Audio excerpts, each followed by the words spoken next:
नमस्कार दोस्तों, Suratgarh steno classes में आपका स्वागत है। 80 शब्द प्रति मिनट डिक्टेशन शुरू होगी 3 सेकंड बाद। शुरू।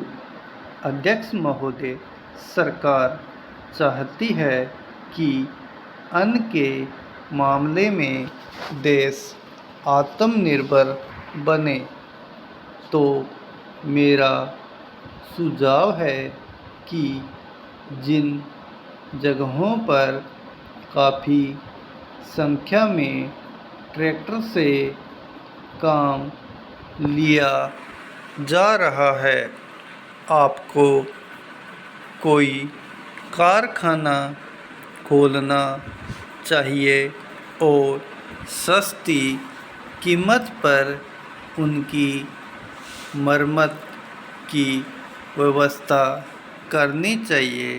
Paragraph change. आप बाहर से ट्रैक्टर मंगा रहे हैं। मैं समझता हूँ कि यह सारा रुपया व्यर्थ व्यय किया जा रहा है। मेरा सुझाव है कि इस देश में ही ट्रैक्टर बनाया जाए। बाहर से खेती के सामान जो आ रहे हैं, कारखाने से होकर ही आ रहे हैं।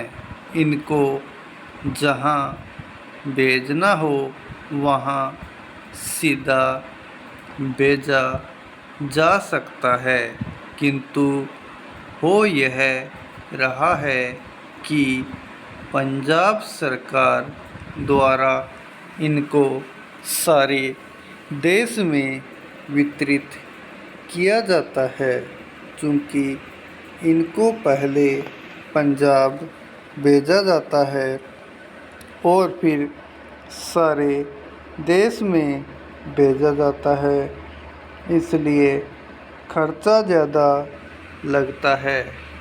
खर्चा कम करने के लिए लागत कीमत कम करने के लिए यह आवश्यक है कि इनको सीधे भेजा जाए। मैं समझता हूँ कि इसमें कोई औचित्य की बात नहीं है। इस पर भी आपको विचार करना चाहिए। Paragraph change. आपको किसानों की सहायता करनी चाहिए। उनकी हिम्मत आप न तोड़ें। हमें चाहिए कि उनको हम सस्ते दामों पर खाद दें, बिजली दें, बीज दें और पानी भी दें, लेकिन ऐसा न करके हम देख रहे हैं कि हर चीज़ के दाम बढ़ाए जा रहे हैं। नलकूप पर आप कर लगा रहे हैं, उनको बिजली नहीं मिल रही है। इस ओर आपका ध्यान जाना चाहिए। वास्तव में आप कृषि की उन्नति चाहते हैं तो सिंचाई और बिजली का काफ़ी इंतजाम होना चाहिए।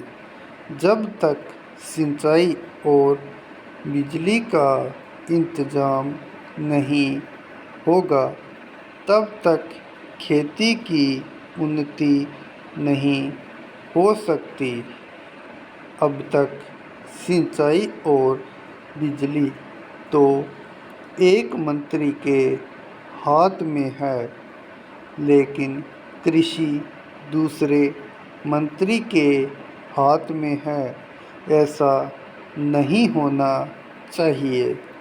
सिंचाई, बिजली और कृषि अगर किसी एक मंत्री के हाथ में हो तो खेती की उन्नति का काम सरलता से हो सकता है।